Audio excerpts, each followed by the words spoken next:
성부 하나님, 성자 하나님, 성령 하나님, 오늘 또 우리 성삼위 하나님께서 이 말씀을 듣는 모든 자들에게 우리 성부 하나님의 은총과 성자 하나님의 은혜와 성령 하나님의 은사를 풍성하게 부어주셔서 오늘 또 증언되는 이 말씀이 온전히 심겨지게 하시고 30배, 60배, 100배의 결실을 거둘 수 있도록 복을 베풀어 주시옵소서. 이 시간에도 모든 시종을 성삼위 하나님께 의탁하오며 우리 주 예수 그리스도 이름으로 기도 올려옵나이다. 아멘, 아멘, 아멘. 한국말씀사관학교 사간생도 말씀무장, 오늘은 171회가 되겠습니다. 171회가 되겠습니다. 저는 하나님께서 이 마지막 때 말씀의 나트로 사용하시려고 창세전부터 예배해 놓은 자입니다. 저의 연락처는 카톡 아이디 리키777이 되겠습니다. 이 말씀은 여러분의 후원으로 제작이 됩니다. 많은 후원 부탁드립니다. 마음이 온유하고 겸손한 자는 더 많은 진리를 받아 천국과 왕국에 들어가지만 마음이 강팍하고 교만한 자는 더 이상의 진리를 받지 못하고 그는 지옥에 던져지게 될 것입니다. 지옥은 이와 같이 무서운 곳입니다.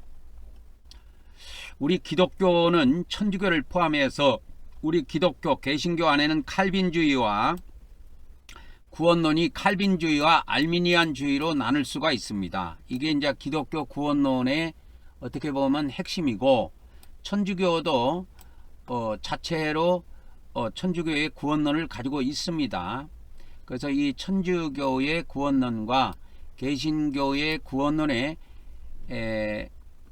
아주 특징적인 차이를 하나를 이야기해 주세요 하면은 바로 1단계의 이 칭의론입니다. 이 칭의론은 1단계 안에 들어가 있는 구원론인데, 이제 2단계는 성화론이고 3단계는 영화론이고 2단계 3단계는 뭐 그런 대로 뭐 비슷하다고 볼 수도 있어요. 물론 뭐 세부적인 안으로 들어가면 차이가 있기는 있지만, 근데 1단계에서 뭐가 이 칭의론의 차이가 막 벌어지게 되는데, 천주교는 이 칭의를 지속적인 것으로 봤다면 이 칼빈, 루터와 칼빈은 칭의론을 이례적인 법적 선언으로 봤습니다. 그러나 이거는 제가 틀린다고 선포했습니다. 개신교의 칭의론은 가짜입니다. 이단교리입니다. 여러분, 그거를 정확하게 알려면 누가복음 18장에 보면 두 사람이 성전에 가서 기도를 합니다. 바리새인과 서기관이 기도를 하고 그 다음에 집으로 돌아가는데, 세리는 의롭다함을 얻고 갔고 바리새인은 의롭다함을 얻지 못하고 집으로 돌아갔어요. 거기에 예수님이 칭의에 대한 말씀을 해 놓으셨습니다. 이 비유는 굉장히 중요한 이야기인데요, 이와 같이 우리는 기도를 통해서 하나님 앞에 의롭다함을 얻을 수 있다는 것입니다. 그래서 기도는 한 번만 하는 것이 아니고 우리가 지속적으로 계속적으로 하는 것처럼 기도를 통해서 칭의도 한 번만 받는 것이 아니고 지속적으로 받는다는 비밀을 아셔야 돼요. 그래서 루터와 칼빈이 주장하는 이 개신교의 뿌리라고 할 수 있는 이 개신교의 칭의론은 가짜입니다. 이단교리입니다. 알미니아도 마찬가지예요. 그래서 이례적인 법적 선언이다 이렇게 이야기했는데, 그런 의미가 아니고 이건 지속적으로 가는 겁니다. 그것이 이 천주교와 개신교 구원의 혁혁한 차이점이에요. 그래서 개신교가 처음 믿은 첫 번째 믿은 순간을 굉장히 중요시 여기게 되는 것은 바로 이 칭의론 때문에 그런 것입니다. 이신득이로 구원받는다고 하는 것이 단 한 번에 의해서 의롭게 됨으로 그거를 강조하게 되는데, 이 성경에 우리가 하나님으로부터 의롭다함을 받는 것은 한 번만 받아서 되는 것이 아니고 죽는 그날까지 지속적으로 기도하고 회개함으로 지속적으로 의롭다함을 받아야 우리가 저 세상에 들어갈 때 우리가 지옥에 들어가지 않고 천국으로 바로 들어가게 되는 것입니다. 근데 이 천주교든 개신교든 문제가 뭐냐면 문제가 뭐냐면 시대 구분이 없어요. 시대 구분이 전혀 없습니다. 뭐 구원론 이야기할 때 여러분 시대 구분 들어봤습니까? 못 들어봤지요. 근데 이 시대 구분은 어마어마하게 중요합니다, 여러분. 시대 구분이 없으면 이 세상에서도 오합지졸이 돼요. 초등학생, 중학생, 고등학생, 대학생 구분이 없게 되는 거예요. 이 시대 구분이 없으면. 그리고 우리가 시대 구분이 없으면 1800년대, 1900년대, 2000년대 이 시대 구분이 없으면 난리가 나는 겁니다. 그런데 왜 기독교 안에서는 이와 같이 구원론을 이야기할 때 시대 구분을 못했느냐 하면은, 어저께도 그러한 비밀들을 좀 말씀을 드렸지만 이유가 있습니다. 이유가 있는 것이 뭐가 있냐면, 이 시대 구분을 할 때 이 시대 뭡니까? 그것을 좀 말씀을 잠깐 드린다면, 기독교 구원론이 이와 같이 구원론을 만들 때 시대 구분을 못했던 것은 이 중세 시대 때, 지금 현재 구원론은 기독교의 현재 구원론은 중세 시대 때 더 완성됐어요. 이 기독교의 구원론은 중세 시대 때 이렇게 확립이 됐습니다. 중세 시대 때 다 확립이 된 거예요. 여기에는 천주교도 포함이 되고 개신교도 포함이 됩니다. 개신교는 1517년도에 종교개혁을 통해서, 루터의 종교개혁이죠. 루터의 종교개혁을 통해서 개신교가 탄생이 됐지요. 그죠? 그리고 개신교가 탄생된 이후에, 개신교 탄생 이후에 천주교도 구원론을 정립을 합니다. 구원론을 정립을 해요. 뭐 그전에도 구원론이 없었던 건 아니에요. 그러나 개신교가 생김으로 인해서 구원론을 다시 재차 확립할 필요가 있어 가지고 구원론을 확립하게 됩니다. 그래갖고 한 18년 동안 몇 차례의 회의를 거쳐서 확립이 됐는데, 그 구원론이 지금까지 내려오고 있습니다. 엄청나게 중요한 거예요. 근데 이 종교개혁을 때 종교개혁을 하고 나서 루터가 주장했던 것은 뭐냐면, 이와 같이 단회적인 이례적인 칭의론을 주장했어요. 그래서 이신득이를 주장했는데, 우리가 오직 믿음으로 의롭게 된다. 오직 믿음으로 의롭게 된다. 좋습니다. 성경에 믿음으로 의롭게 되는 것이 있어요. 없는 게 아니에요. 근데 이것을 한 번만 의롭게 되는 것으로 이걸 이야기했다 이 말이요. 이것이 대실수입니다, 여러분. 대실수예요. 그래서 이거를 루터가 이렇게 주장을 했는데, 이것을 나중에 그 루터 이후에 칼빈이라는 사람이, 그 프랑스 사람인데 루터는 독일 사람이고, 이것을 이례적 칭의론을 이제 어떻게 보냐 주장하는 정도가 아니라 정립을 했어요. 이 루터, 이 칼빈이. 그래가지고 이 칼빈주의가 지금까지도 내려오고 있습니다. 그리고 이제 나중에 그 알미니안이라는 사람이 나타나가지고, 칼빈 이후입니다. 그거는 칼빈 이후에 알미니안이라는 사람이 나타나가지고, 이와 같이 알미니안이라는 사람이 나타나가지고 또 그 알미니안 주의를 주장합니다. 이게 칼빈의 5대 교리를 반박을 하지요. 이 알미니안은 네덜란드 사람이고, 칼빈은 프랑스 사람이고, 루터는 독일 사람입니다. 다 유럽 사람들이에요. 그래서 이 알미니안도 이례적인 칭의론을 주장합니다. 주장해요. 그런데 알미니안이 주장하는 것은 이례적인 칭의론을 주장을 하지만, 성화 단계에 있어서 이제 구원을 상실할 수 있다라고 하는 것을 주장을 하게 된 것입니다. 그래서 이 기독교의 이와 같이 중세 시대 때 이와 같이 구원론이 정립이 됐는데요. 중세시대 때 구원론이 정립이 됐는데 개신교 것도 그때 정립이 됐고 천주교 것도 그때 정립이 됐습니다. 그런데 어저께도 제가 이야기를 해드렸지만 1611년도에 나온 킹제임스 영어 성경 있죠. KJV라고 하는 킹제임스 영어 성경에 보면 이 영어 성경에 보면 헬라어에 나타난 아이온 있지요. 이 아이온을 시대로 거의 번역을 안 했습니다. 거의 번역을 하지 않았어요. 그래서 이 루터와 칼빈 이후에 종교개혁 이후에 100년 뒤에 생겼던 이 킹제임스 영어 성경에는 아이온을 시대로 번역이 거의 없어요.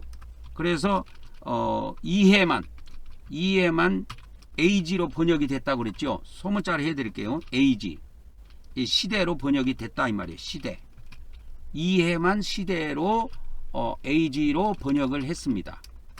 그래서 어저께 골로새서하고 에베소서, 그래서 에베소서에 이게 한 번 나오고 그 다음에 골로새서에 한 번 나오고, 그래서 두 번만 시대로 번역이 됐다고 어제 알려드렸습니다. 이처럼 중세 시대에는 천주교도 그렇고 개신교도 그렇고 전혀 시대 구분이 없었어요. 시대에 관련된 것이 전혀 없어요. 그래서 이 지금 에베소서하고 이렇게 골로새서에 이와 같이 시대가 두 번 나오기는 하지만 그 두 번 나오는 그 시대는 무슨 시대냐면 구약 성경의 시대들을 지칭하는 겁니다. 신약 시대를 지칭하는 것이 아니에요. 그래서 이것이 다 둘 다 이거 복수로 사용되고 있는데 구약 시대를 이렇게 시대 구분할 때 반드시 두 시대 이상으로 만들어야 됩니다. 그래서 우리 때에 이와 같이 하늘의 비밀을 알려줬다. 그러나 과거의 시대에는 이 에베소서에 한 번, 골로새서 한 번, 과거 시대에는 이것이 감춰져 있었다. 그러나 드디어 우리에게 이 비밀을 하나님께서 알려주셨다. 이 내용이에요. 다른 것이 아니고. 그래서 그 내용이 어디 있냐면 어저께도 알려드렸지만 에베소서 2장 7절하고 골로새서 1장 26절입니다. 그죠? 그래서 에베소서 2장 7절에 보면 이렇게 그리스도 예수 안에서 우리에게 자비하심으로 그 은혜의 지극히 풍성함을 오는 여러 세대에 나타내려 하심이라 해서 여기는 신약 시대부터 여러 시대가 포함이 됩니다. 그리고 이제 이 아까 제가 이야기했던 이 골로새서 1장 26절에 나온 여러 시대, 이 여러 시대는 바로 구약 이렇게 하나님의 비밀이라고 하는 이 신비가 감춰져 있던 시대예요. 감춰져 있던 시대입니다. 그래서 여기에 여러 시대라고 하는 것은 헬라 원문에는 시대들이라고 해가지고 복수로 되어 있습니다. 그래서 구약의 시대를 이야기합니다. 그래서 구약 성경 시대들을 이야기해요. 이게 복수로 되어 있습니다. 이게 시대 안에 세대가 들어 있습니다. 그리고 에베소서 2장 7절은 이제 시대 오는 여러 세대 해가지고 이것도 여러 세대가 아니고 그냥 시대들 해갖고 헬라 원문에는 복수로 되어 있어요. 그러니까 오는 여러 세대라는 건 신약 시대, 그 다음에 천년왕국 시대, 그 다음에 영원 시대를 다 포함한 겁니다. 그래서 세 시대죠. 세 시대이기 때문에 이게 복수로 사용됩니다. 복수. 그래서 시대를 한 시대, 두 시대 하면 복수가 되고 하나의 시대만을 지칭할 때는 단수가 되는 겁니다. 근데 이 시대의 구분을 누가 이 말씀해 주셨냐면 이 시대와 오는 시대 그리고 영원 시대 이런 거는 누가 말씀해 주시냐면 예수님이 다 말씀해 주셨어요. 예수님이. 그래서 예수님의 말씀에는 이 시대가 이렇게 쭉 나옵니다. 그래서 이 공간복음에 보면은 그러니까 사복음서를 통틀으면 사복음서가 이제 예수님 말씀이잖아요. 예수님 말씀인데 이 사복음서 안에 아이온이라고 하는 것이 31절 사용됩니다. 31절 사용되는데 요한복음의 11절, 그 다음에 공간복음의 20절이 사용돼요. 제가 이제 자주 설명하다 보니까 저는 이게 암기가 돼 버렸습니다. 그래서 공간복음의 아이온이 이렇게 사용되는데 이것이 어마어마하게 중요한데 이 31절 31절 중에 단 한 번도 시대로 번역 안 했다 이 말이요. 시대로 번역을 하지 않았어요. 단 한 번도.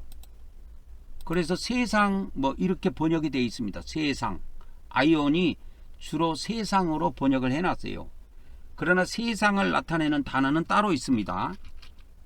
그래서 이 아이온을 주로 세상으로 많이 번역을 해놨는데 또 세대라고도 번역을 한 경우도 있어요. 그래서 이 아이온이라고 하는 것을 이렇게 딱 쳐가지고 헬라 원문에다가 갖다 집어넣고 이것을 갖다가 한번 살펴보면은 이렇게 다 나오지요. 영원 이렇게 나옵니다. 이게 98절 나와요. 신약 성경의 전체. 근데 이제 사복음서 예수님 말씀까지만 보면은 31절 나옵니다. 그렇죠? 그래서 영원 이렇게 우리가 아버지께 영원히 나라와 권세와 영광의 아버지께 영원히 있사옵나이다 할 때 이 영원히가 시대를 나타낸다니까요. 근데 여러분 이 주기도문 할 때 시대를 나타낸다는 건 여러분 생각이나 해봤습니까? 생각도 못 해봤죠. 왜? 그냥 영원히로 번역해놨으니까 그냥 영원인갑다만 단순하게 생각한 거예요. 그러나 이 헬라어 원문에는 이 안에 마태복음 6장 13절에 이 영원히 안에 이것이 시대들까지라고 해가지고 복수로 되어 있어요.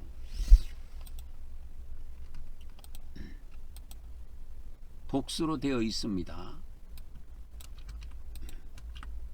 그래서 마태복음 이와 같이 영원히 6장 13절에 이렇게 영원이라고 되어 있는데 이게 이제 헬라어에 가보면 에이스투스 아이오나스 이렇게 되어 있어요. 그렇죠?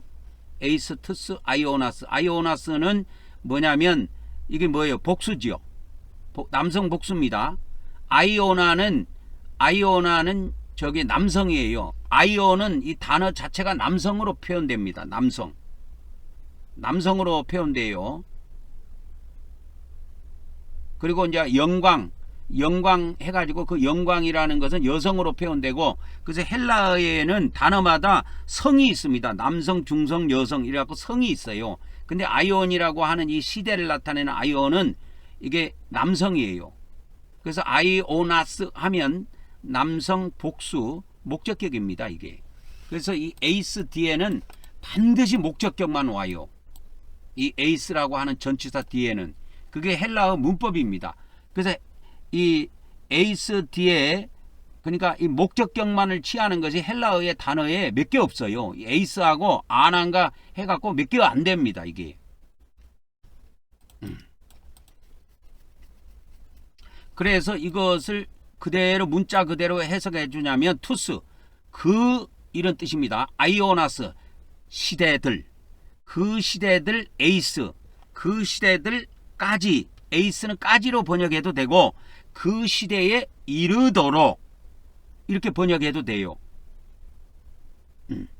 또 그 시대 동안 그 시대들 동안 이렇게 번역해도 됩니다. 그래서 우리 하나님의 나라가 그 하나님께 나라와 권세와 영광이 영원히 있겠다고 하는 그냥 단순한 그런 영원히가 아니고 이 시대를 포함해서 아까도 이야기했지만 어디 가서 신약 시대를 포함해서 천년왕국 시대 영원 시대까지를 아우르고 있다 이 말이요.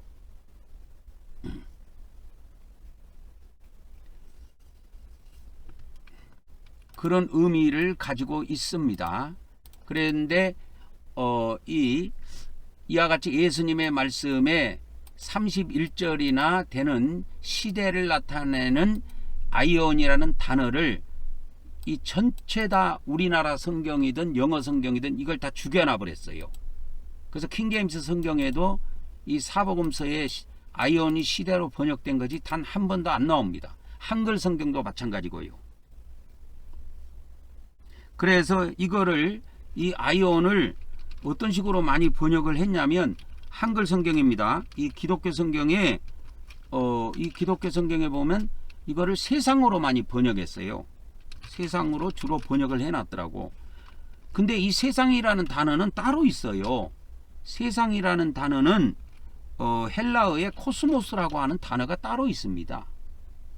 그래서 이 코스모스는 장소를 나타내고 이 아이온이라고 하는 이 시대를 나타내는 이 아이온은 시간 개념으로 사용됩니다.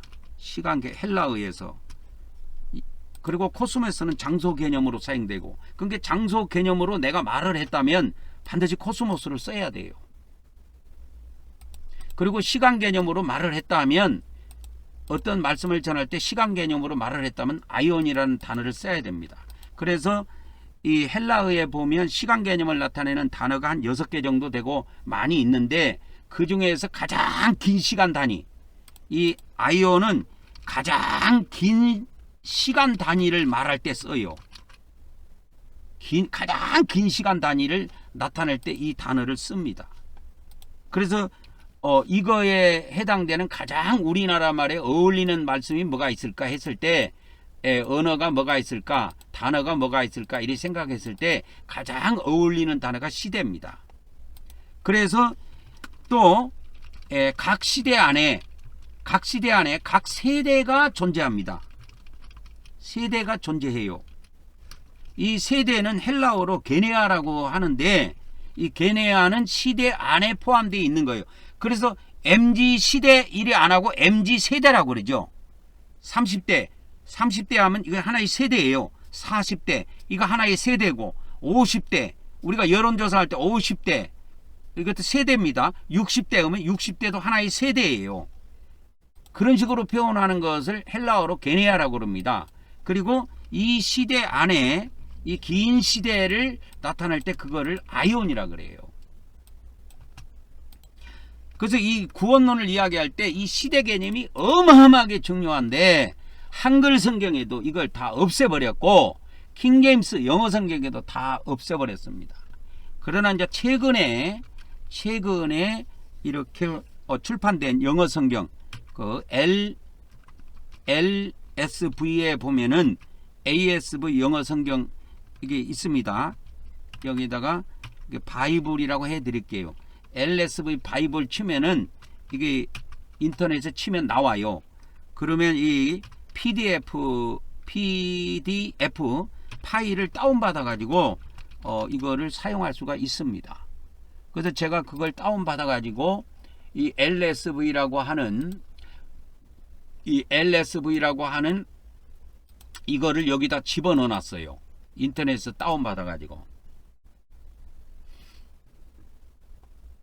그래서 여기에 보면 시대로 표현되어 있죠. 모든 시대 동안 이렇게 시대를 표현해 놨습니다. 그것이 헬라어로 아이온으로 되어 있기 때문에 그렇게 표현을 해 놨습니다. 그래서 이 아이온으로 표시된 이 시대를 영어로 이 LSV 영어 성경에는 AG로 이렇게 다 번역을 해 놨어요. 그래서 이 LSV에서는 AG라는 단어가 엄청 나옵니다. 많이 나와요. 118절이나 나와요. 그래서 이것이 사람의 나이를 이렇게 나타내는 경우도 있어요. 나이를 나타내는 것보다 한 몇십 회 정도 되는데, 이게 킹제임스하고 비교해 보면 이 LSV 영어 성경은 118절이 나오죠. AG가. 이게 나이와 시대를 같이 합해 갖고 118절이 나오는데, 이거를 킹제임스로 가보면 몇 회가 나옵니까? 17절밖에 안 나와요. 그러니까 이 킹제임스에서는 두 번을 빼고, 두 번은 그 골로새서에 한 번, 에베소서에 한 번, 이 AG 그 아이온을 시대로 번역했다고 그랬죠. 두 번. 그러니까 그 외에 이 AG는 전부 다 나이로 보면 됩니다.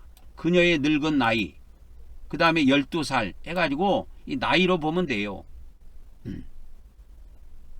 그래서 뭐 그녀는 아주 나이가 많았다. 뭐 이렇게 전부 다 나이를 나타내는 거예요. 그래서 예수님이 약 30살 정도 됐을 때 30살 정도 됐을 때 이렇게 되게 전부 다 나이를 나타냅니다. 그러니까 15번 정도가 다 나이로 보면 됩니다. 나이.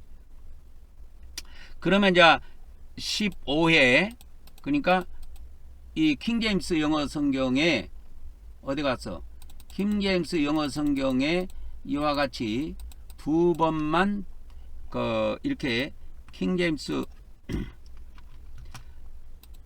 여기에는 아까 AG가 몇 번 나옵니까? 118절 나옵니다. 근데 아까 킹제임스 영어 성경에는 AG가 몇 번 나온다고 그랬어요? AG가 몇 번 나오느냐? 그냥 17절이 검색이 됐습니다. 그러면 여기에서 두 번만 시대를 나타냅니다. 그러면 나머지 15번은 나이를 나타낸다 이 말이에요. 이 나이를 나타내는 것이 한 15절 정도 보면 됩니다. 15절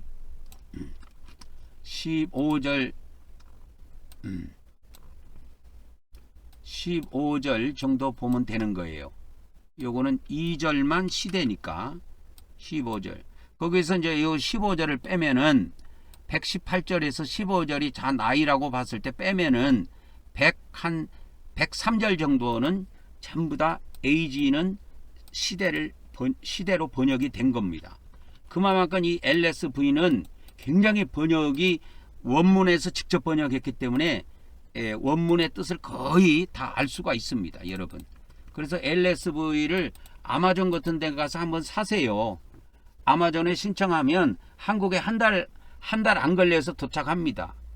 그러니까 지금 신청하면 대통령 선거하기 전에 와요. 저도 어저께 제가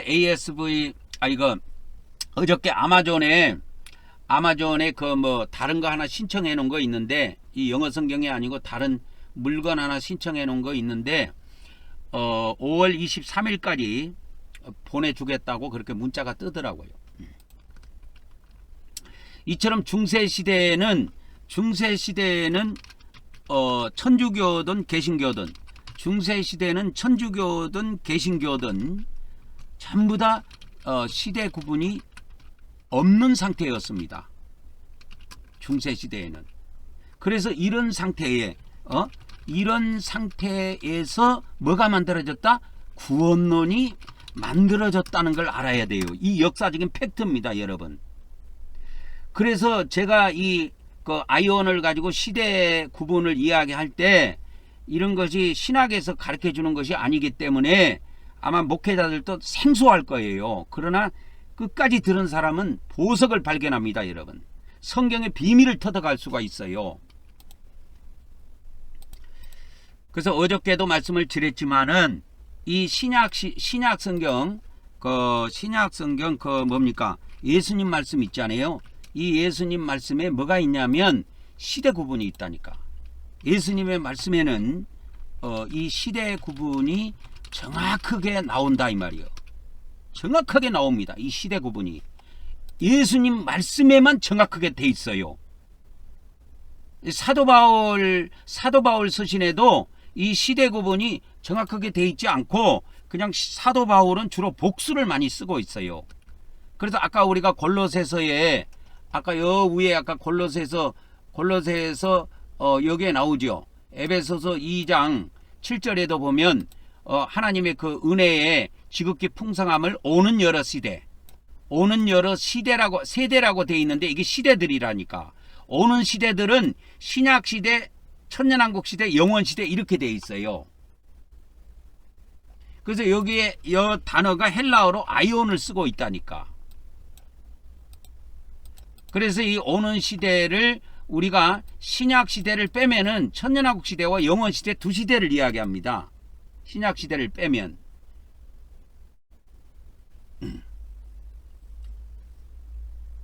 그래서 우리에게 자비하심으로 이렇게 하나님의 은혜를 풍성하게 내려주는 거기 때문에 우리 시대, 이 신약 시대까지를 제가 포함한 겁니다.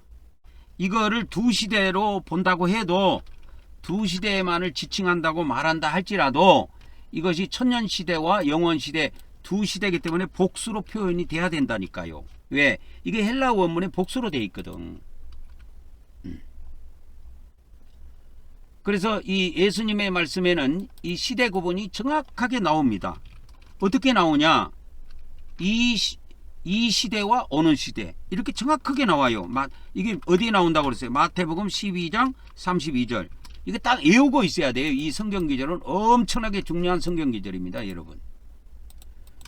그런데 아무리 기독교 목사라고도 기독교인들이 평생을 읽어도 이걸 모르도록 성경을 번역해놨어. 이렇게 세상이라고 하는 거는 코스모스라는 단어가 따로 있다니까. 따로 있습니다, 여러분. 그래갖고 헬라 원문에 이렇게 세상 치고 이렇게 코스모스 치면요, 코스모스 이렇게 치면은 이렇게 많이 나와요. 세상이라고. 몇 절이 나오냐? 126절이 나와요. 그래서 이 코스모스는 거의 세상으로 번역이 되어 있습니다. 원래 장소를 나타내요, 이 코스모스는. 그런데 마태복음 12장 32절에 여기는 세상 코스모스가 아니고 가보면 이렇게 아이온으로 되어 있다니까. 헬라 원문에 그 아이온으로 되어 있어요. 그러면 아이온은 뭐라고 그랬어요? 세상이 아니고 시대라 그랬잖아요. 시대. 그러니까 이거를 구분하지 못하도록 이 엉터리로 번역을 해놓은 거예요. 이 번역은 사람들이. 그러니까 이거는 조선시대 때 한글 성경이 처음 번역할 때부터 오류를 범한 겁니다. 이거를 이 시대 오는 시대라는 것이 예수님은 정확하게 말씀하셨다니까. 이 시대 오는 시대 해가지고 이 시대 오는 시대를 정확하게 예수님은 말씀하셨는데 이거를 세상으로 번역해갖고 아주 성경 해석을 못하도록 멍텅구리로 만들어 놔버린 거야. 근데 이것이 마태복음에만 나오는 것이 아니고 마가복음 10장 30절에도 나온다 그랬죠. 그러니까 세 개는 외우고 있어야 됩니다. 10장 30절에도 이게 나와요. 근데 거기에는 현세, 내세 이렇게 번역해놔서 이 내세 이렇게 가보면 이게 아이온으로 돼 있어요. 아이온. 그래서 오는 시대를 나타낸다니까. 이 내세. 그리고 현세 하면은 카이로스라는 단어를 썼어요. 이거는 여기서는 아이온을 쓰지 않고. 그래서 여기에 가보면 뭐가 있느냐? 현세가 있고 내세가 있는데 이 내세가 뭐냐? 오는 시대다 그 말이요. 오는 시대. 이게 오는 시대를 나타내는 거예요. 오는 시대. 그리고 이 현세는 뭐냐? 현세는 이 시대를 나타내고 이렇게 돼 있어요. 이게 마가복음에도 나오고 누가복음에도 또 나와요. 누가복음 18장 이것도 30절에 나온다 그랬지요. 누가복음 18장 30절에도 보면 여기 나옵니다. 현세, 내세 나오죠. 내세 해가지고 이 세에 가보면 아이온으로 돼 있잖아요. 이게 아이온으로 돼 있어요. 그리고 세는 카이로스로 돼 있고요.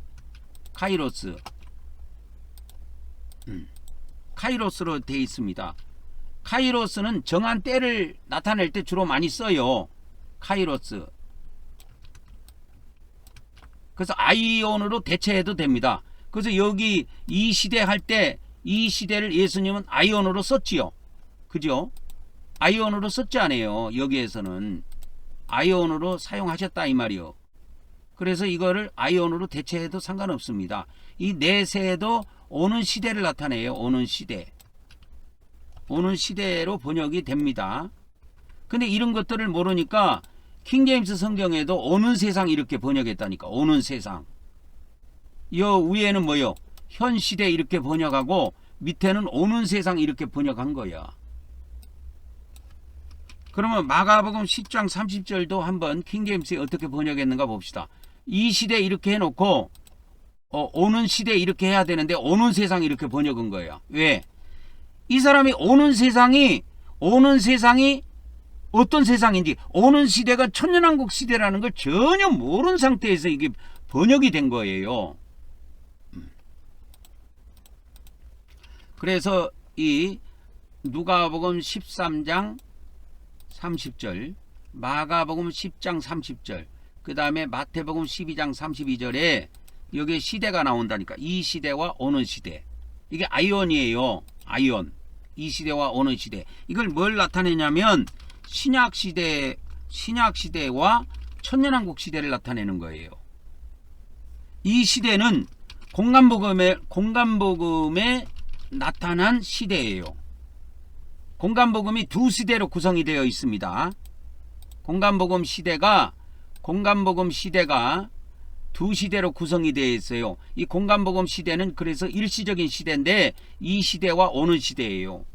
그러니까 우리 인간편에서 이 시대가 2000년이 가든 3000년이 가든 긴 시대인 건 맞지만 하나의 시대예요. 이 시대는. 그리고 이제 이 시대 끝 무렵에 부활이 있는데 부활이 있는 이후에 시대가 또 바뀐다 그랬죠. 그래서 그게 오는 시대인데 그게 천년 시대란 말이에요. 그러면 천년 시대 다음에 부활이 또 한 번 있어요. 이때 시대가 또 한 번 바뀝니다. 그래가지고 이거는 영원 시대에 들어가요. 그러니까 이 영원 시대는 아주 긴 시대입니다. 끝이 없는 긴 시대예요. 끝이 없는 긴 시대라 영원 시대고, 오는 시대는 아이온이라는 건 긴 시대를 나타내는데 길기는 긴데 끝이 있는 시대야. 오는 시대하고 이 시대는. 그래서 이 시대와 오는 시대는 공간복음에서 예수님이 말씀하신 시대입니다. 그래서 이 공간복음의 비밀을 풀 때 이 시대와 오는 시대를 알고 풀어야 돼요. 이걸 모르고 풀면 지옥에 대한 해석도 틀리고 천국에 대한 해석도 다 틀려요. 이 공간복음에 지옥이 나옵니다, 여러분. 공간복음에만 지옥이 나와요. 요한복음에는 지옥이 한 번도 안 나와요. 공간복음에만 지옥이 나와. 그러면 지옥이라는 것은 이 시대와 오는 시대에만 해당되는 거예요. 그래서 이 마지막 날을 넘어서지 못합니다. 그래서 이 공의복음이 공의복음이라고 하는데 요한 공간복음을 공의복음이라고 해요. 요한복음을 은혜복음이라고 하고, 아무리 공의복음이 예수님의 말씀이라 할지라도 이 마지막 날 선을 못 넘습니다. 그렇게 예수님이 말씀하셨어요. 마지막 날에는 다 하나도 멸망하지 않고 전부 다 부활시켜서 영생을 허락하신다고 요한복음 6장에 약속하셨단 말이에요. 그래서 이 요한복음은 은혜복음에 속해요. 그래서 하나님이 은혜로 값없이 구원시켜 준다니까, 믿는 자들을.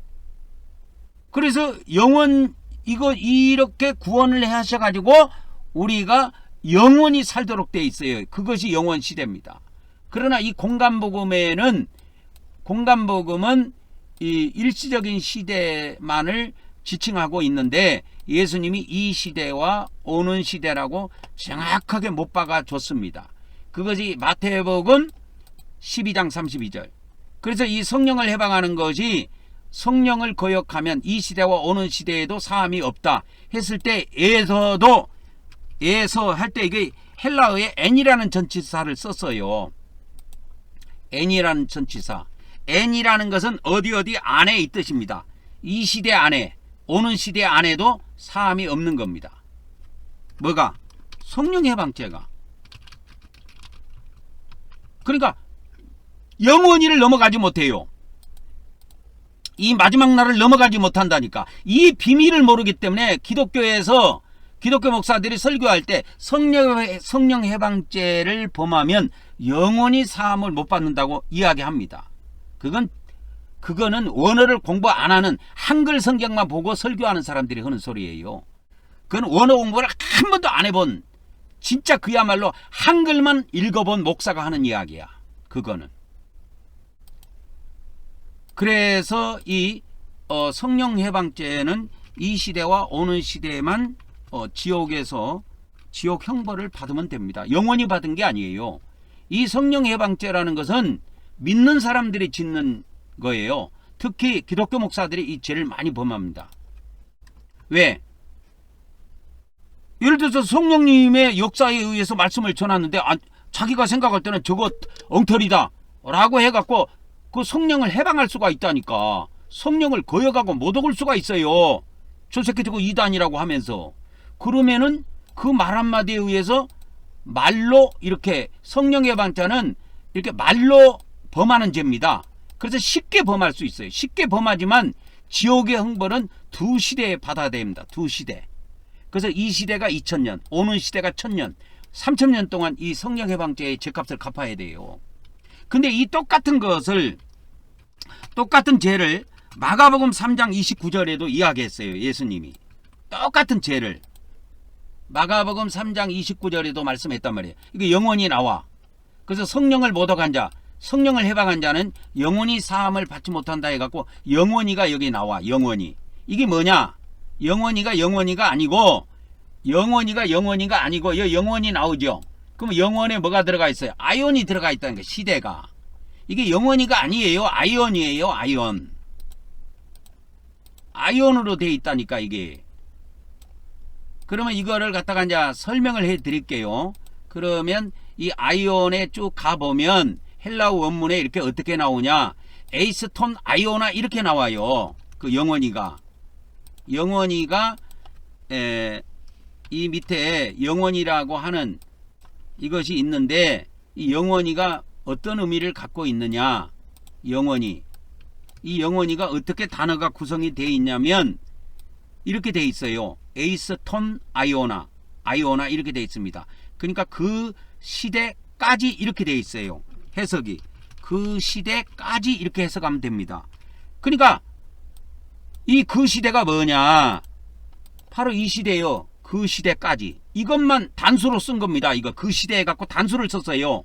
이게 이 시대하고 이 시대를 두 개를 합하면 두 시대 동안 예수님이 만일에 이렇게 말씀했으면 이 아이온이 복수를 써야 돼요. 근데 오는 시대 이것만 지칭한 거야. 마가복음 3장 29절에서는. 마가복음 3장 29절에서는 오는 시대만 지칭한 겁니다. 예수님이 이 시대. 그래서 그 시대까지. 그러니까 마지막 날을 못 넘어서요. 왜? 마지막 날을 넘어서면 요한복음이라니까. 요한복음은 은혜복음이에요. 공의복음이 아니기 때문에 형벌이 없어요. 이때는. 믿는 자들에게는 형벌이라는 게 없습니다. 형벌이 있는 것은 이 시대와 오는 시대에만 해당이 되는 거예요. 이게. 이 비밀을 모르고 이때까지 구원론을 마구제비식으로 풀어버린 거예요. 그래서 한번 기독교에서 한번 지옥 들어가면 영원히 못 나온다. 그런 막 헛소리들을 막 한 겁니다. 지옥은 이 공간복음에만 나옵니다. 물론 야고보서에도 나오지만 예수님의 말씀에는 공간복음에만 나와요. 지옥이. 요한복음에 안 나와요. 그 말은 무슨 말이냐? 이 우리가 믿는 사람들이 지옥 들어가는 것은 이 시대, 여기 지옥돼 있죠. 이 시대와 오는 시대에만 해당이 돼요. 여기 지옥이 들어가 있잖아요. 여기에. 그래서 신자 3에 해당되는 사람들은 이 지옥에 들어가게 됩니다. 그러면 지옥은 언제 들어가느냐? 우리가 이 세상에서 신앙생활하다 죽지 않아요? 그러면 영혼으로 저 세상 가서 하나님의 심판을 받습니다. 그래서 심판을 받고 지옥의 판결이 떨어지면 지옥으로 들어가요. 그 지옥에 들어간 사람은 오는 시대까지 거기서 못 나오고 죄값을 갚아야 돼요. 그러나 마지막 날에는 다 나옵니다. 왜? 그 마지막 날을 약속한 것은 요한복음이라니까. 하나님께서 예수님께서 은혜로 구원해 주신다고 약속해 주신 날이 이 마지막 날이에요. 그래서 성경을 정확하게 풀려고 마음을 작정한 사람들은 이 도표를 딱 그려갖고 자기 방 앞에다 붙여놓으세요. 이 도표를 이해하는 사람만이 신약 성경과 구약 성경을 정확하게 해석할 수 있는 능력을 갖게 됩니다. 그러기 전에는 다 돌팔이 해석밖에 안 나와요. 왜? 우리 한글 성경은 이 시대와 오는 시대를 이 세상과 오는 세상이라고 한 거야. 그러면 오는 세상이 무슨 세상이냐? 천국으로 생각한 거야. 그러니까 이걸로 봐버린 거야. 그래서 엉망진창이 돼버린 겁니다. 이게. 그러나 아이온이라고 하는 거는 공간복음이 20절이 나오는데 요한복음에 11절이 나오고, 이 아이온이라는 건 시대를 나타내지 장소를 나타내는 경우가 없어요. 헬라어에. 반드시 시간 개념으로만 사용됩니다. 저 아이온은. 근데 이걸 조선시대 때 번역을 할 때 이런 것이 신학적으로나 또는 설교를 통해서나 서양에서든 동양에서든 이런 지식을 갖고 있는 사람이 아무도 없었어요. 그렇기 때문에 한글 성경이 그렇게 번역이 된 겁니다. 엉뚱하게. 그래서 아이온을 그래서 세상으로 번역을 해 놓은 경우가 많아요. 이 아이온이 이렇게 세상으로 번역된 경우가 엄청나다니까. 이렇게 원래 시대로 번역을 해야 되는데 이렇게 세상으로 번역이 돼 있다니까. 이렇게 아이온이 이게 다 시대예요. 시대. 그래서 추수 때가 언제냐면 시대 끝에 있어요. 신약 시대 끝에. 이게 시대를 나타낸다니까 아이온이. 근데 세상 끝이라고 해갖고 장소로 번역을 해놔버린 거야. 그래서 이 지금 아이온이 세상으로 번역된 것이 23절이지요. 그 다음에 아이온이 또 세상 말고 천하로 번역된 경우도 천하로 번역된 경우는 없고 이 아이온이 영원으로 번역된 경우가 많습니다. 이와 같이 영원 19절이나 나오지요. 이렇게. 그러니까 영원이라는 안에 시간 개념이 원래 들어가 있습니다. 그래서 뭐 여자 남자 뭐 사랑할 때 나는 너를 영원히 사랑한다 할 때 영원이라는 건 시간 개념이란 말이야. 장소 개념이 아니고. 그죠? 그런데 헬라 원문에는 이게 시간 개념만 나타내는 것이 아니고 시대 개념까지 다 포함이 되어 있어요. 시대. 그래서 이 성령 해방죄를 마가복음 3장 29절에서는 마태복음 12장 32절과 똑같은 내용인데 이거를 그 시대까지로만 예수님이 한정한 거야. 그 시대까지. 오는 시대까지만 제3을 못 받는다. 성령 해방죄 걸리면. 그러나 마지막 날에는 제3 받고 천국에서 부활해가지고 천국에서 영생을 한다니까요. 그러니까 지옥에 있든 이 천국에 있든 별 상관이 없어. 원래 마지막 결론에는 똑같아. 결론은 우리 믿는 사람들은. 근데 이 시대와 오는 시대에는 많은 차이가 있습니다. 그래서 이 시대와 오는 시대에 우리가 천국에 있을 수도 있고 지옥에 있을 수도 있는데 그거에 대한 비밀을 우리에게 제공해 주는 거, 우리에게 제공해 주는 것이 바로 공감복음이다. 그 공감복음의 성격은 뭐냐? 공의복음이다 이거예요. 공의라는 것은 뭐냐면 우리의 행위에 의해서 구원을 시켜준다는 그 말이요. 은혜복음이라는 것은 뭐냐면 우리의 믿음에 의해서 구원시켜준다는 그런 의미를 갖고 있습니다. 그래서 요한복음은 은혜복음인데 우리에게 뭘 요구하느냐? 믿음을 요구해요. 그러나 공감복음은 우리에게 하나님께서 우리를 공의로 구원시켜준다는 거예요. 그래서 우리에게 뭘 요구하느냐? 행위를 요구해. 열매를 요구한다니까. 열매. 그래서 우리는 이 공감복음에서 말하는 두 시대가 있는데 그것이 이 시대와 오는 시대다. 그러면 시대를 어떻게 구분합니까? 했을 때 시대와 시대 사이에는 반드시 부활이 한번 있게 되어 있습니다. 부활이 없으면 시대 구분을 하면 안 돼요. 신약 성경에서는. 근데 구약 성경은 원래 부활이라는 것이 구약 시대 끝에 예수님이 부활하셨기 때문에 구약 시대는 부활 자체가 없습니다. 원래. 그렇기 때문에 구약 시대는 제가 어떻게 나눠놨냐면 구약 시대는 부활로 나누는 것이 아니고 이 시대를 올라가 보면 구약 시대는 부활로 나눈 것이 아니고 신약 성경에서 나온 내용으로 나눠놨어요. 그래서 로마서 5장 15절에 보면 아담의 범죄로 인하여 우리에게 사망이 들어왔다. 그러면서 예수님으로 인하여 우리에게 생명이 왔다. 이렇게 이야기합니다. 그러니까 신약 시대의 첫 출발은 예수님인데 이거를 아담과 비교했기 때문에 아담으로부터 하나를 나누는 겁니다. 그리고 갈라디아서 3장 6절에 가보면 아브라함이 나와요. 아브라함에게 복음이 전파됐다. 그래서 믿음으로 의롭다함을 받고 믿음으로 성령을 모셔드리도록 했다. 그럼 우리가 신약시대에 성령을 언제 모셔드리느냐?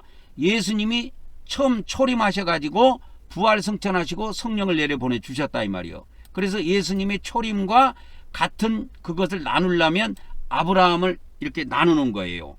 그래서 아담으로 한번 나눠지고 아브라함으로 한번 나눠집니다. 그래서 구약도 두 시대예요. 그래서 시대 이름을 제가 뭐라고 붙였냐, 아담의 범죄 이후의 시대를 양심시대라고 붙였고, 그러니까 아담이 범죄한 때부터 선악을 구분하는 인간의 양심이 작동이 된 겁니다. 그래서 양심시대라고 붙인 거예요. 그리고 아브라함으로부터 시작해서 이 예수님 오실 때까지 이 시대를 구약시대로 붙인 겁니다. 그리고 예수님이 오셔가지고 다시 오실 때까지 이 시대를 신약시대로 붙인 거예요. 그래서 신약시대가 2000년이고 구약시대가 2000년으로 성경을 짝으로 풀 수가 있습니다. 구약과 신약을 짝으로 풀 수가 있어요. 이 구약시대와 신약시대를 1대1로 짝으로 풀 수 있어요. 그래서 저는 그 능력을 갖고 있습니다. 하나님이 주셨어요. 그래서 구약 성경도 신약 성경하고 똑같이 1대1로 짝으로 풀 수 있어요. 이걸 짝으로 풀 수 있는 비밀은 이렇게 시대를 1대1로 구분해 놨기 때문에 가능한 겁니다. 그래서 이 구약, 아까 그 골로새서에 보면은 이 구약 시대에는 하나님께서 하나님의 비밀을 공개해 주시지 않았다. 그러나 신약 시대에는 공개해 주셨다. 라고 하면서 구약 시대를 복수로 사용했어요. 골로새서에.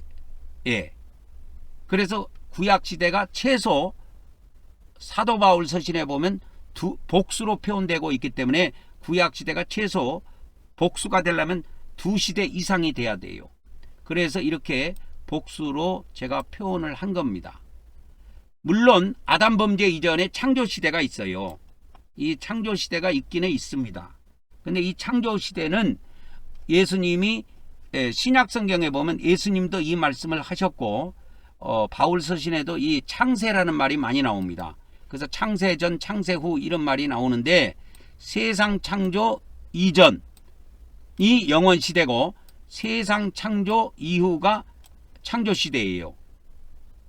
창세 후, 세상 창조 후는 이 창조 시대에 들어갑니다. 그래서 이제 그 창세기에 보면 하나님께서 6일 동안 창조하시고 마지막 7일째에 이렇게 안식한 내용이 나오는데 이 내용을 전부 다 창조 시대로 넣어놓은 겁니다. 근데 저 창조 시대는 우리 인간의 개념, 지금 우리가 알고 있는 이런 7일이 아니래요. 어마어마한 시간이 여기에 소요됐다고 하는 겁니다. 그러나 우리 인간에게 이것을 짤막하게 이 창조 시대를 구분시켜주기 위해서 이렇게 모세가 7일로 이렇게 나눠 놓은 겁니다. 그러니까 창세 전은 영원 시대예요. 이 영원 시대에 성삼위 하나님께서 계신 것입니다. 그러니까 원래는 아버지만 계셨어요. 아버지 하나님만. 그 아버지 하나님이 아들을 낳으셨다니까. 아들 독생자라 그러죠. 그래서 아들을 낳으셨어요. 그래서 아들 하나님이 탄생이 됐어요. 아들 하나님이. 그러니까 아들 하나님은 아버지가 있어야 돼요. 근데 아버지 하나님은 그 위에 아버지가 없어요. 본래부터 혼자 계셨어요. 그리고 이 아버지로부터 또 많은 거룩한 영이라고 하는 성령, 거룩한 영이라고 하는 영이 아버지로부터 파생돼 나오게 됩니다. 그래서 이 삼일째 하나님이 이 영원 시대에 이렇게 존재하게 됐다는 것을 알 수가 있습니다. 그러나 이제 요한복음에서 말하는 마지막 날이 지나고 나면 이 오메가 영원 시대에는 아버지 하나님과 아들 하나님과 성령 하나님과 함께 수많은 하나님의 자녀들이 천국에서 영생을 하게 됩니다. 그래서 이 요한복음에는 이와 같이 은혜로 구원받을 것을 우리에게 언약해 주셨습니다. 그러나 공간복음은 우리에게 은혜로 구원시켜 줄 것을 언약한 것이 아니고 공간복음은 우리를 공의로 구원시켜 줄 것을 언약해 놓은 책이에요.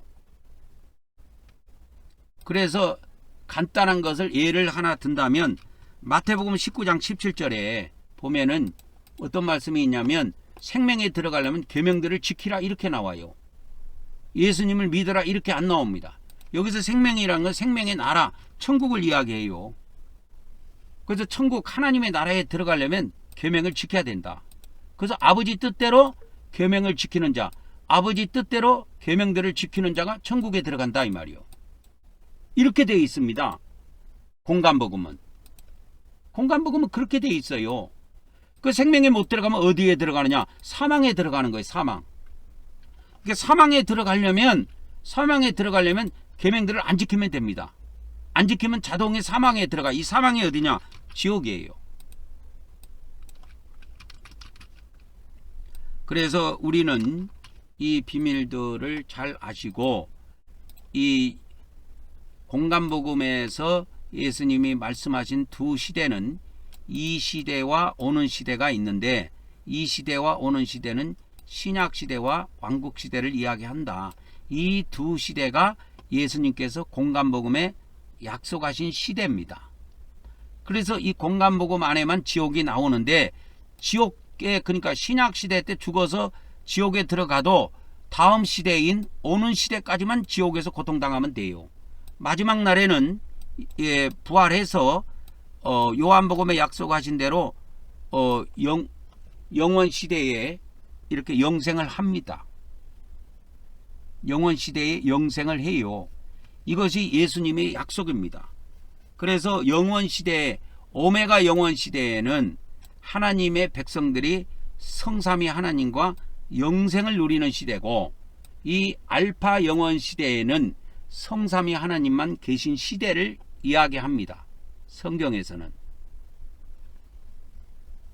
그래서 이제 성삼위 하나님께서 코스모스라고 하는 이 코스모스라고 하는 것을 창조에 들어가기 시작합니다. 이 코스모스가 하늘과 땅으로 구성되어 있어요. 하늘과 땅. 근데 하나님이 계셨던 이 천국은 우라노스라고 하는 하늘의 천국 세계인데요. 이거는 코스모스하고 구분이 되어 있습니다. 예수님 말씀에 보면 구분이 되어 있어요.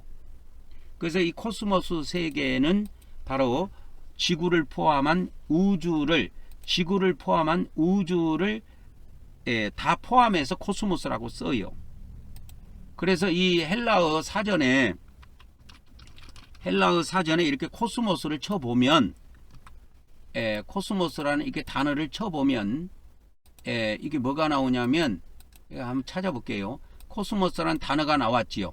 그러면은 이제 창조된 질서, 우주로 이렇게 해석이 됩니다. 영어에는 월드로 되어 있는데 우주로 해석이 되고요. 두 번째는 지구를 이야기해요. 인간들이 거주하는 세계. 그렇게 해서 이 코스모스라고는 월드, 장소로 번역이 됩니다. 장소.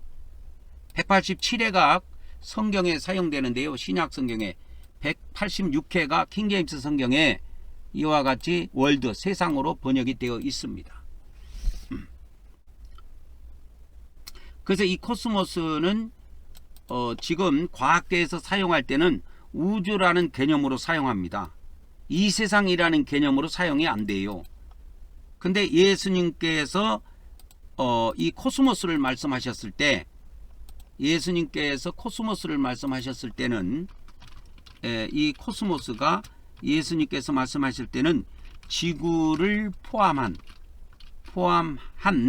우주 개념으로 말씀을 하셨어요.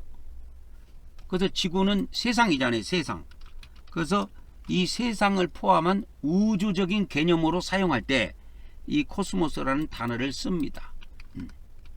그래서 이 코스모스 단어는 장소 개념으로만 사용되고 있고, 이 아이온이라고 하는 것은 시대를 나타내는데 시간 개념으로만 사용합니다. 헬라어에서.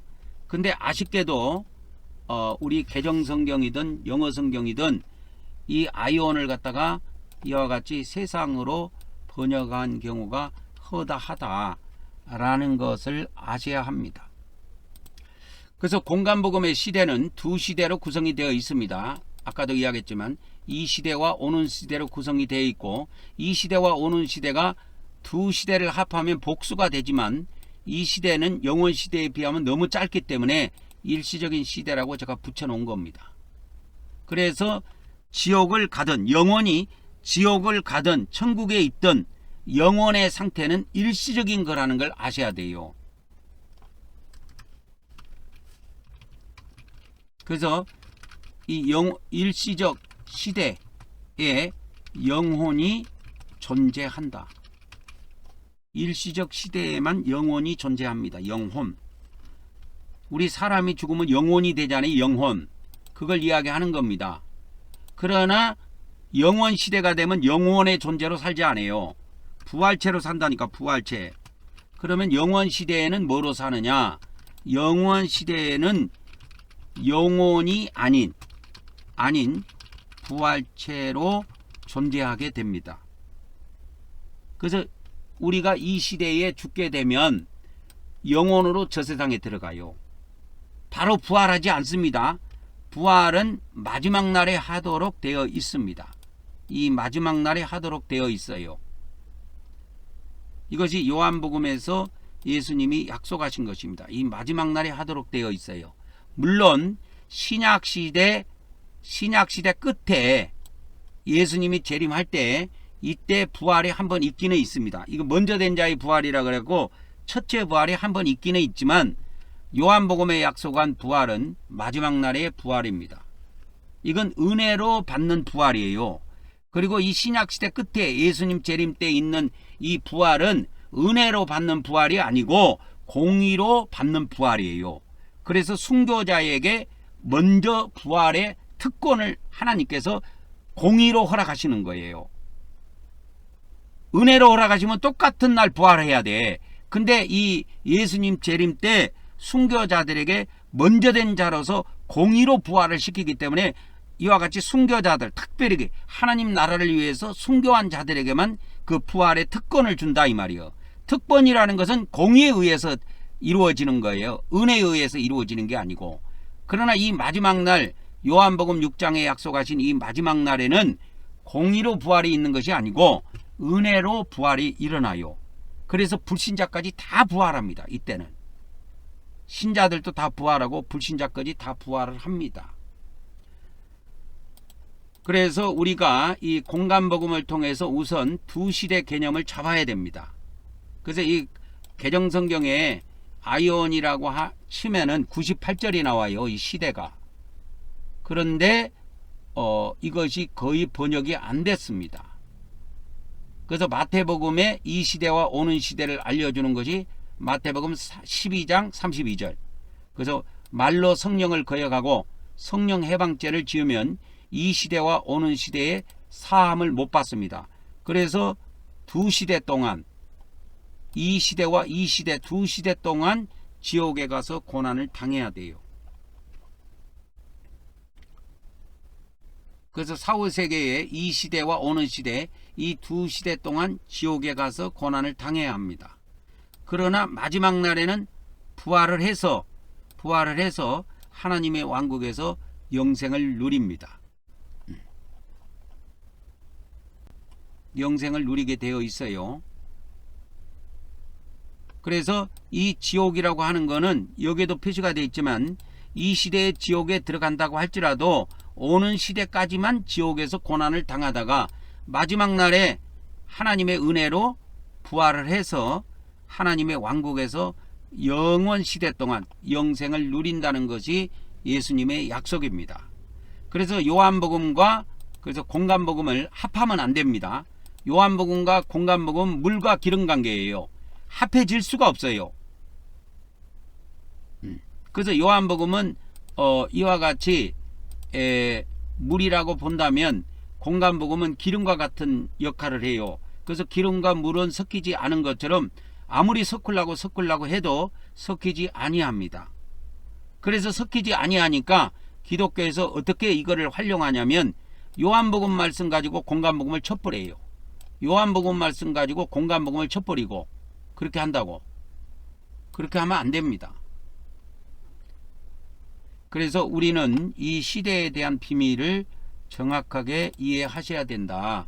그래서 마가복음에도 이 시대와 오는 시대가 나오는데 그것이 마가복음 10장 30절에 나온다.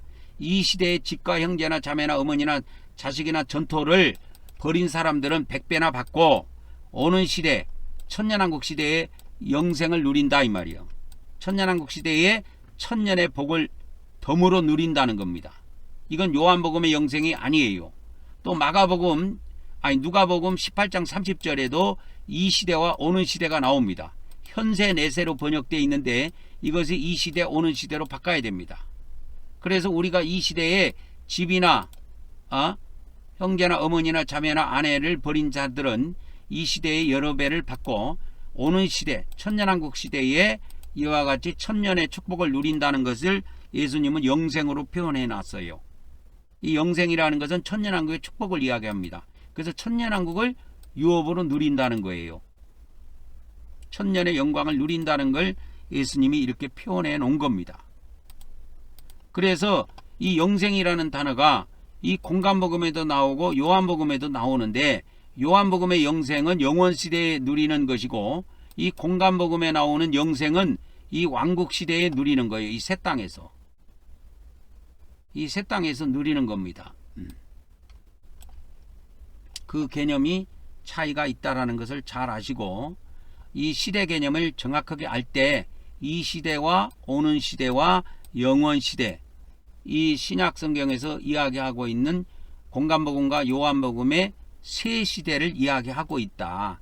이걸 정확하게 이야기할 때, 이해할 때 신약 성경의 구원론을 풀 수가 있다 하는 겁니다. 오늘은 여기까지 하고 마치도록 하겠습니다.